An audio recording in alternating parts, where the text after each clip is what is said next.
Bonjour et bienvenue à tous. Alors là, nous allons parler des galopeurs et pour l'instant du plat. Et sur le site de France Gallo, vous avez exactement tous les renseignements, savoir qui est le meilleur par le nombre de victoires. C'est pas par le nombre de pourcentage, c'est par le nombre de victoires. Là, il y a place, je pense pas que ce soit dans le sens où nous l'entendons, mais c'est un site plus dédié propriétaire, donc c'est quand il est dans les allocations. Alors, on peut extraire ceci et le faire entrer dans Excel pour nous donner ce style de renseignement. Là, vous avez exactement quel jockey a le plus grand nombre en pourcentage de victoires. Alors oui, là, ils ont très peu de partants, mais ils gagnent. Mais c'est très difficile de faire quelque chose avec ça. Par contre, là, on a quand même quelque chose d'assez intéressant. Jean-Bernard Hakem, 23% de victoires, c'est intéressant. Barzalona, 18% de victoires. Maxime Guyon, 17. Et eux, on les voit beaucoup, donc c'est facile de faire quelque chose avec. Antonio Orani aussi. Christophe Soumillon aussi. Alors moi, au départ, j'ai vu une idée de faire quelque chose. Je me suis rendu compte que ce n'était pas terrible. Enfin, pas terrible. C'est pas si mauvais que ça. C'est suivre tout simplement ces trois-là. Guyon, Barcelona et Soumillon. Au début, c'était pas trop mal parce que je jouais tout simplement à une cote inférieure à 3. Et je me suis rendu compte qu'en fin de compte, c'était pas si terrible que ça. Au fil du temps, je me suis rendu compte que c'était pas si terrible que ça. Alors j'ai essayé d'ajouter des filtres. Et après, ça devient trop compliqué. Là, c'est le nombre de chevaux inférieur à 10, nombre de partants. En fin de compte, ça change rien.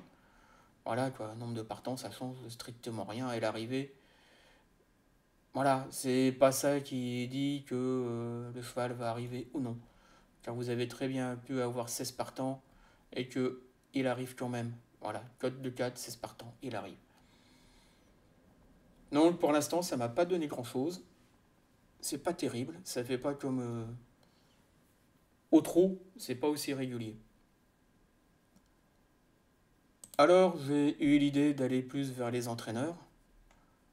Là vous allez sur ce site, hein, frandialo.com, vous allez sur entraîneur, j'ai extrait, toujours pareil, pour me faire un petit classement entraîneur plat.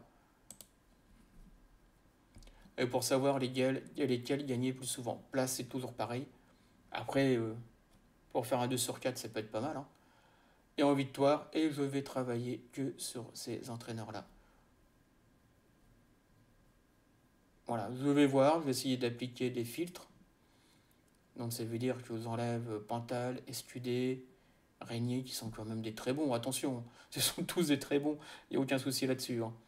Mais moi, ce que je vois, là évidemment 100%, mais une seule course, moi ce que je vois vraiment, c'est la rentabilité. Voilà, tout ce que je vois, c'est rentabilité. Tout ce que nous devons voir par ailleurs, c'est la rentabilité. Le reste ne nous regarde absolument pas. Ce sont des très bons, il n'y a aucun doute là-dessus. De toute façon, pour avoir un taux quand même de rentrée dans l'allocation à chaque fois, il faut être très bon. Il n'y a pas de doute. Donc là, vous voyez, il est 0% en place dans l'allocution, mais il a 100% en victoire. Donc en victoire, c'est quand même pas mal. Évidemment, on va être obligé de faire un petit filtre dessus.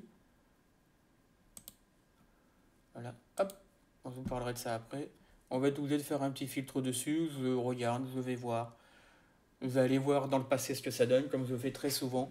Quand j'ai une idée comme ça, je regarde les courses qui se sont passées, je travaille dessus et je regarde quel filtre il faut mettre, s'il faut mettre un filtre par rapport à la cote, par rapport à l'hippodrome, par rapport au jockey, par rapport à tout ça, voir ce que cela peut donner pour essayer que ce soit le plus bénéfique pour nous. Voilà, cette réunion est finie. Je vous dis à bientôt parce que je vais commencer à travailler là-dessus. Et bonne journée ou bonne nuit, ça dépend quand vous regardez.